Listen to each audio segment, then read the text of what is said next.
বেশ কিছুদিন হলো কোনো রেসিপির ভিডিও আমি তোমাদের সাথে শেয়ার করিনি, তবে আজ ভাবলাম যে একটা নতুন রেসিপির ভিডিও শেয়ার করব। এটা নতুন কি পুরনো আমি বলতে পারবো না, তবে অনেকের কাছেই নতুন। এই ফুলটা কি কেউ চেনো? যদি চিনে থাকো ওই ফুলটার নাম, তাহলে কিন্তু অবশ্যই কমেন্টে জানিও।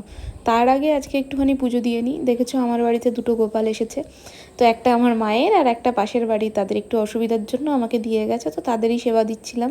আর যে ফুলগুলো দিয়ে আমি পুরো আসন সাজিয়েছি, বেশিরভাগটাই আমি আমার নিজের হাতে লাগানো গাছের ফুল। কেমন লাগছে অবশ্যই কিন্তু কমেন্ট করে জানিও। নিজের হাতে গাছের যত্ন করা ফুল যদি এরকম হয়, তাহলে কার না ভালো লাগে বলো। চলো এবার রেসিপিটা শেয়ার করি তোমাদের সাথে। এই যে কচু ফুল, এইগুলোকে কিন্তু আমি প্রথমে কেটে নিয়েছিলাম, ভালো করে ধুয়ে তারপরে নুন হলুদ লাগিয়ে বেশ খানিকক্ষণ রেখে দিয়েছিলাম। ভালো করে চটকে নিতে হবে, ল্যালানি ভাবটা যাতে কেটে যায়। চিংড়ি মাছ অপশনাল, তবে তোমাদের যদি থাকে তাহলে অবশ্যই দিতে পারো। তারপরে পেঁয়াজ রসুন ভালো করে একটু ভেজে নিয়ে, আলুটা এরকম কোচানো আলু খুব ছোটো ছোটো করে কেটে নিয়েছে, তারপরে নুন হলুদ দিয়ে তোমাদের ঝালটা তোমাদের পছন্দ মতো দিও, তবে এতে কিন্তু একটু ঝাল ঝাল হলেই ভালো লাগে।